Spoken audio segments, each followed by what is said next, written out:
أعوذ بالله من الشيطان الرجيم. بسم الله الرحمن الرحيم. إن ربك يعلم أنك تقوم أدنى من ثلثي الليل ونصفه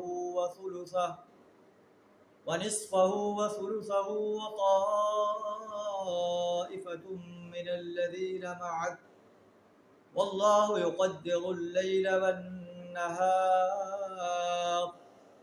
علم أن لن تحصوه فتاب عليكم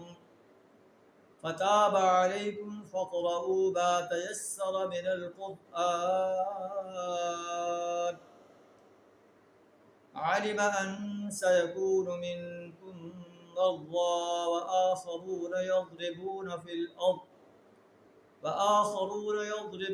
الأرض يبتغون من فضل الله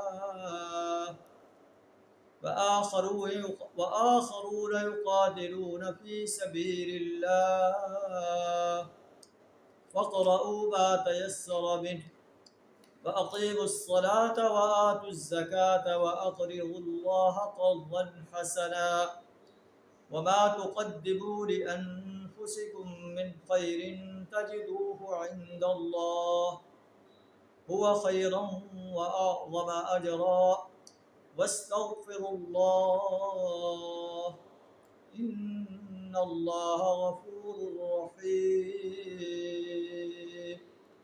صدق اللہ العظیم۔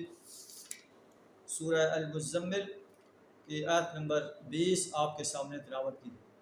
یہ آیت ایسے محسوس ہوتا ہے کہ مدینہ منورہ میں نازل ہوئی، مدینہ منورہ کے شروع دور میں یا مکی دور کے آخر میں نازل ہوئی۔ آیت کا ترجمہ کچھ اس طرح ہے: ان ربک یعلم انک تقوم ادنی من ثلثی اللیل ونصفہ وثلثہ، بے شک اے نبی صلی اللہ علیہ وسلم آپ کا رب جانتا ہے آپ رات کو 2/3 اس کے قریب، آدھی رات یا 1/3 رات اللہ کے حضور قیام کرتے ہیں۔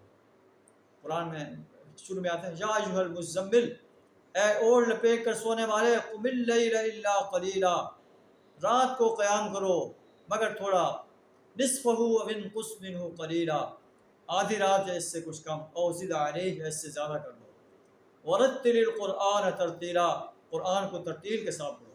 اب اللہ فرمایا میں جانتا ہوں کہ آپ رات کو 2/3 رات، آدھی رات یا 1/3 رات قیام کرتے ہیں، اور اہل ایمان کی ایک جماعت بھی آپ کے ساتھ قیام کرتے ہیں۔ واللہ یقدر اللیل والنہار، اللہ ہی رات اور دن کے اوقات کا حساب رکھتا ہے۔ علم ان لن تحصوہ، اسے معلوم ہے کہ تم لوگ اوقات کا ٹھیک شمار نہیں کر سکتے۔ فتاب علیکم، اللہ نے تم پر مہربانی فرمائی۔ فاقرؤوا ما تیسر من القرآن، اب جتنا آسانی سے قرآن پڑھ سکتے ہو پڑھو۔ اللہ جانتا ہے کہ تم میں سے کچھ مریض ہیں، کچھ زمین میں اللہ کا فضل تلاش کرنے کے لیے نکلتے ہیں، اور کچھ یقاتلون فی سبیل اللہ، اللہ کے راستے میں قتال کرتے ہیں اللہ کے دشمنوں سے۔ فاقرؤوا ما تیسر من، قرآن میں سے جتنا آسانی سے پڑھ سکو پڑھ لو۔ وَأَقِیمُوا الصَّلَاةَ، نماز کو قائم کرو۔ آتوا الزکاۃ، زکوٰۃ کو ادا کرو۔ وَأَقْرِضُوا اللَّهَ قَرْضًا حَسَنًا، اللہ کو قرض حسن دو۔ نماز کا قیام، زکوٰۃ کی ادائیگی، اور اپنے مال کو اللہ کے راستے میں خرچ کرنا، 3 آرڈر دیے جا رہے ہیں۔ وَمَا تُقَدِّمُوا لِأَنفُسِكُم مِّن خَيْرٍ تَجِدُوهُ عِندَ اللَّهِ، جو تم اپنے نفسوں کے لیے آگے بھیجو گے خیر میں سے، مال میں سے، اعمال میں سے، اپنی صلاحیت کھپاؤ گے، اپنا وقت کھپاؤ گے، اپنی جان کھپاؤ گے، اپنا مال کھپاؤ گے، یہ اللہ کے راستے میں آگے بھیجو گے، تجدوہ عند اللہ، اسے تم اللہ کے حضور پاؤ گے۔ لیکن جو کوئی تم چھوڑ جاؤ گے وہ تمہارا مال نہیں ہوگا، تمہارے ورثاء کا مال ہوگا۔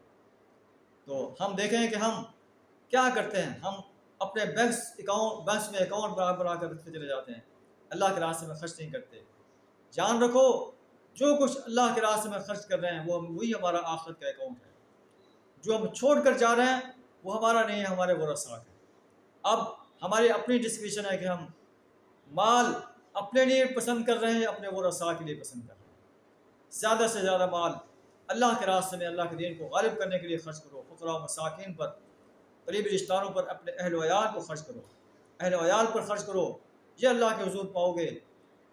وَاسْتَغْفِرُ اللَّهَ، اللہ سے استغفار کرو، اللہ سے بخشش طلب کرو، ان اللہ غفور الرحیم، بے شک اللہ بخشنے والا بڑا مہربان۔ اللہ سے دعا ہمیں قرآن کے ان سنہری ہدایات کو اپنی ذات پر لاگو کرنے کی توفیق عطا فرمائے۔ رات کی تنہائیوں میں اپنے دربار میں کھڑا ہو کر قرآن کی تلاوت کرنے کی، سجود و قیام کرنے کی توفیق عطا فرمائے، نماز کو قائم کرنے، زکوٰۃ کو ادا کرنے اور اپنے مال کو اپنے راستے میں خرچ کرنے کی توفیق عطا فرمائے۔ وآخر دعوانا ان الحمد للہ رب العالمین۔